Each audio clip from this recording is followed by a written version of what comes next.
छत्रपती संभाजीनगर जिल्ह्यातील 633 ग्रामपंचायतीच्या सार्वत्रिक निवडणुकांची प्रक्रिया सुरू झाली आहे। ग्रामीण राजकारण आता यामुळे तापू लागलंय। राज्य निवडणूक आयोगाने सदस्य आरक्षण सोडतीचा कार्यक्रम जाहीर केला असून 12 जून रोजी विशेष ग्रामसभेत आरक्षण सोडत पार पडणार आहे।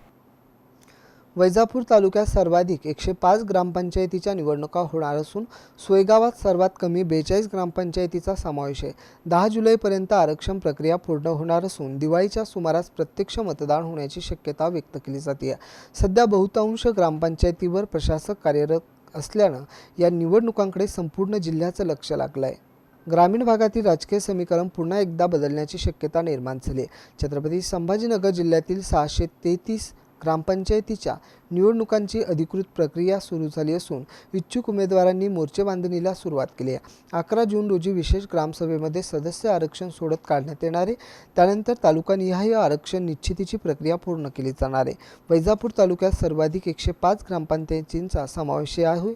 सोयगाव तालुक्यात सर्वात कमी 42 ग्रामपंचायतीच्या निवडणुका होणार आहेत। 10 जुलैपर्यंत आरक्षण प्रक्रिया पूर्ण होणार असून पावसाळ्यानंतर दिवाळीच्या सुमारास मतदान होण्याची शक्यता वर्तवली जाते। सध्या अनेक ग्रामपंचायतीवर प्रशासक नियुक्त असल्यानं या निवडणुका प्रतिष्ठेच्या मानल्या जात असून ग्रामीण भागात राजकीय हालचालींना आता वेग आला आहे।